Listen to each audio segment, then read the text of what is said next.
یہ راستے میں کچھ وہ جھنڈے وغیرہ لگے ہوئے تھے، تو مجھے بتلایا گھر میں کہ 14 اگست بھی ہے، 14 اگست بھی یاد رکھنا۔ بھائی پہلے بھی ایک جملہ میں کہتا رہتا ہوں، اللہ تعالیٰ کی توفیق سے کہتا رہتا ہوں کہ 14 اگست یہ پاکستان کی آزادی کا دن ہے، لیکن یاد رکھنا مسلمانوں کی آزادی اللہ تعالیٰ نے رب العالمین کی غلامی میں رکھی ہے۔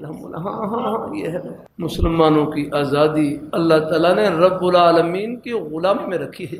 ہاں اگر ان کے غلام نہ بنے پھر پتہ نہیں آپ کتنوں کے غلام بنیں گے، پھر تو آپ ملکوں کے غلام بنیں گے، من کے غلام بنیں گے، ملک کے غلام بنیں گے۔ یہ غلامی کے توق یہ آپ کے گلے میں پڑتے چلے جائے گا۔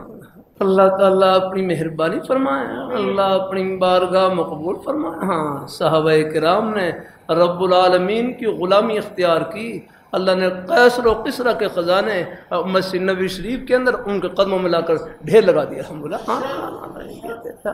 مسلمانوں کی سرفرازی اللہ تعالیٰ نے کہا، ہاں قل اللہم مالک الملک تؤتی الملک من تشاء وتنزع الملک ممن تشاء وتعز من تشاء وتذل من تشاء بیدک الخیر انک علی کل شیء قدیر۔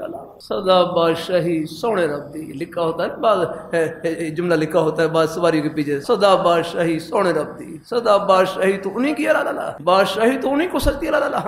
اللہ تعالیٰ اپنی مہربانی فرمایا، اس لیے جو ارباب اقتدار ہیں وہ بھی بس اقتدار کو اللہ تعالیٰ کی نعمت سمجھیں، اس اقتدار کو اللہ تعالیٰ کی فرما برداری میں استعمال کریں۔ ہاں